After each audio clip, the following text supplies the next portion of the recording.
आपका स्वागत है आपके अपने YouTube चैनल महाअध्ययन में। वीडियो को लाइक करें और अगर आपने अभी तक चैनल को सब्सक्राइब नहीं किया है तो जल्दी से कर दीजिए। आज हम करने जा रहे हैं हमारी 7th स्टैंडर्ड की वर्कशीट और हमारी वर्कशीट है आज हिंदी के साथ साथ व्याकरण की भी। तो हमारी वर्कशीट का नंबर 18 और आज हमारी तारीख है 26 नवंबर। क्योंकि आज हम पुनरावृत्ति करने की ओर बढ़ रहे हैं, या पुनरावृत्ति भी अब तक हमने जो कुछ सीखा उन सब के आधार पर करेंगे। और अगर हम ये कहें कि आज हम व्याकरण पढ़ेंगे या रचना का हिस्सा सीखेंगे तो बिल्कुल सही होगा। दरअसल आज हम व्याकरण और रचना ही करने जा रहे हैं। हमें 2 प्रश्न दिए गए हैं और उन 2 प्रश्नों के हमें उत्तर बताने हैं। अगर हम इनके अच्छे उत्तर लिखते हैं तो हम सीख रहे हैं व्याकरण और रचना करना कि लिखते कैसे हैं। सबसे पहले हमसे पूछा गया है, बच्चों जैसा कि आप जानते हैं हम दिल्ली वासी अभी प्रदूषण की खतरनाक स्थिति का सामना कर रहे हैं। इस कारणवश आप लोग दीपावली के अवसर पर पटाखे भी नहीं जला सके। बिल्कुल ठीक है, आपने पटाखे भी नहीं जलाए और मैंने भी नहीं जलाए और प्रदूषण को कम करने में अपना योगदान दिया। इस दीपावली को आपने कैसे मनाया और क्या क्या किया उसे लिखिए।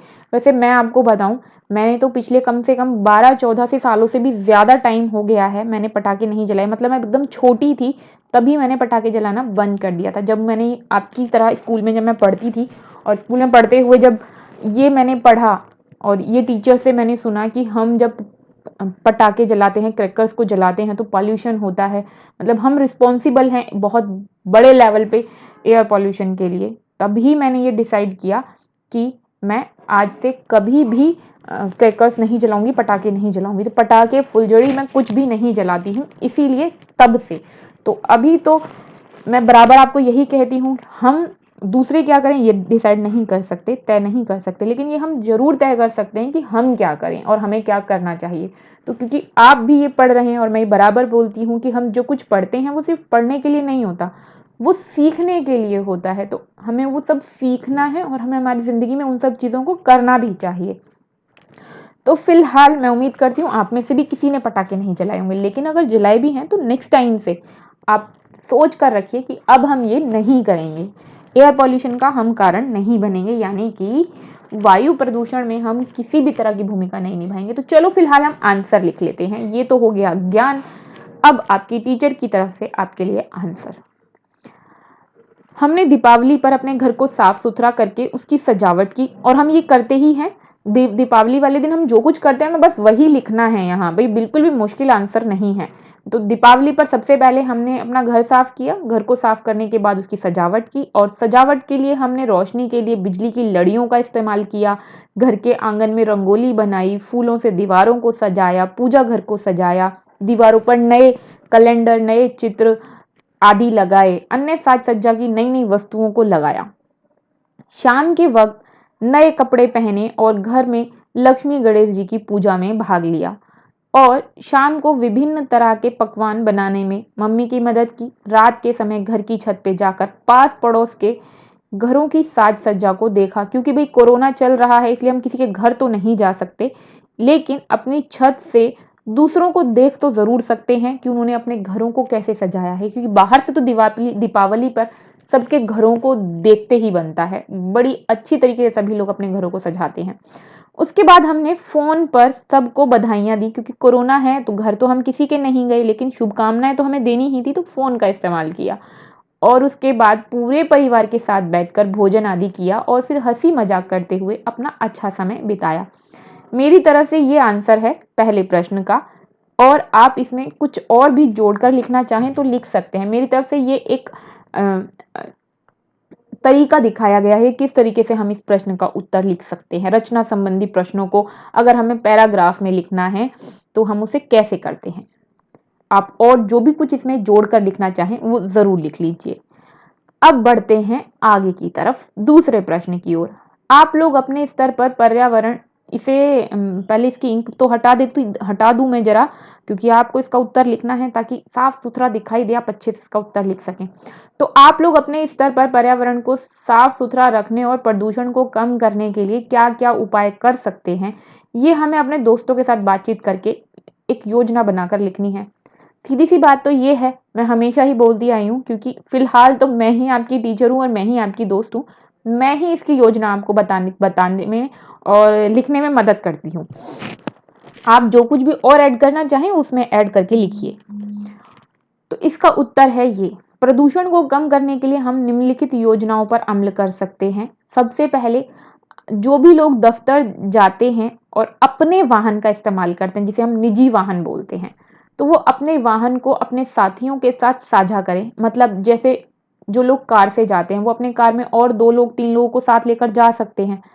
तो रास्ते में जो भी उनके साथी हैं जो उसी तरफ जाते हैं काम करने के लिए या उन्हीं के ऑफिस में काम करते हैं, तो उनको अपने साथ लेकर चलें, ताकि वो सब भी अपने अपने वाहन लाकर पॉल्यूशन ना बढ़े। और जो बाइक से जाते हैं तो एक बाइक पर 2 लोग बैठ सकते हैं, कि स्कूटी पे 2 लोग बैठ सकते हैं, तो वो भी अपने दोस्तों के साथ अपने वाहन को साझा करें।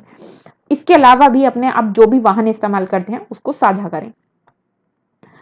उसके बाद दूसरा हम क्या कर सकते हैं, हम वाहनों का इस्तेमाल करते हैं तो हमें सीएनजी और इलेक्ट्रिक वाहनों का प्रयोग करना चाहिए। जहाँ तक हो सके हमें पेट्रोल डीजल वाले वाहनों से बचना चाहिए, या उनकी जगह पर सीएनजी और इलेक्ट्रिक वाहनों का प्रयोग करने की कोशिश करनी चाहिए। कोशिश ही नहीं, हमें उन्हीं का प्रयोग भी करना चाहिए। उसके बाद व्यर्थ पदार्थों और कूड़े करकट की समाप्ति के लिए नए तरीकों का प्रयोग किया जाना चाहिए। जैसे हमने बात की कि पराली से बहुत पॉल्यूशन होता है या बहुत सारा प्रदूषण होता है। हम हिंदी की वर्कशीट कर रहे हैं तो पॉल्यूशन नहीं, प्रदूषण प्रदूषण होता है बहुत सारा। तो उस प्रदूषण से बचने के लिए जैसे अभी एक योजना चलाई गई दिल्ली की तरफ से, दिल्ली के मुख्यमंत्री की तरफ से योजना चलाई गई कि पराली के बदले में किस तरीके से किसानों की मदद की जाएगी।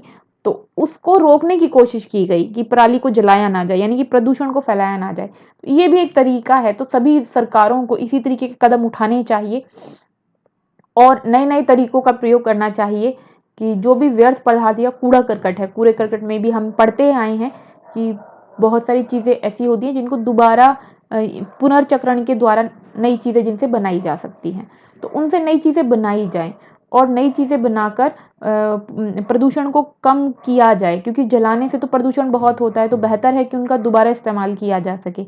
अगला, बड़े बड़े उद्योग और कारखाने जो चलाए जाते हैं उन्हें चलाने के लिए कुछ प्रदूषण संबंधी नियम बनाए जाते हैं ताकि प्रदूषण निवारण हो सके या प्रदूषण कम से कम हो। लेकिन जो कारखाने के उद्योगों के मालिक होते हैं उनका प्रयोग नहीं करते। क्यों नहीं करते? क्योंकि कानून संबंधी नियम कठोर नहीं है, और अगर कठोर हैं तो उसके संबंध में पुलिस आदि जो है लापरवाही करते हैं। तो होना ये चाहिए कि इन नियमों को और कठोर होना चाहिए और सरकार को इस पर तीखी नजर रखनी चाहिए।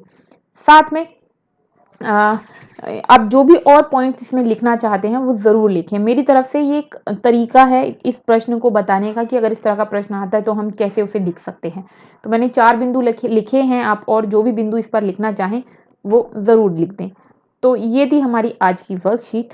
मैं उम्मीद करती हूँ आपको इससे आपका होमवर्क करने में बहुत मदद मिली होगी।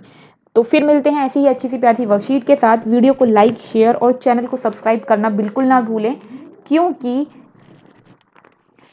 आप चाहते हैं इसी तरह की वीडियोस आपको मिलती रहें, तो ज़रूरी है चैनल चलता रहे। और चैनल के चलते रहने के लिए ज़रूरी है लाइक, शेयर और सब्सक्राइबर्स का बढ़ते रहना। आपकी वीडियो के नीचे रेड कलर का निशान है, उस पर लिखा है सब्सक्राइब, क्लिक कीजिए, लिखा आएगा सब्सक्राइब और उसका रंग चेंज हो जाएगा। फिर मिलते हैं ऐसी अच्छी सी वीडियोज़ के साथ। तब तक के लिए स्वस्थ रहें, खुश रहें। नमस्कार और धन्यवाद।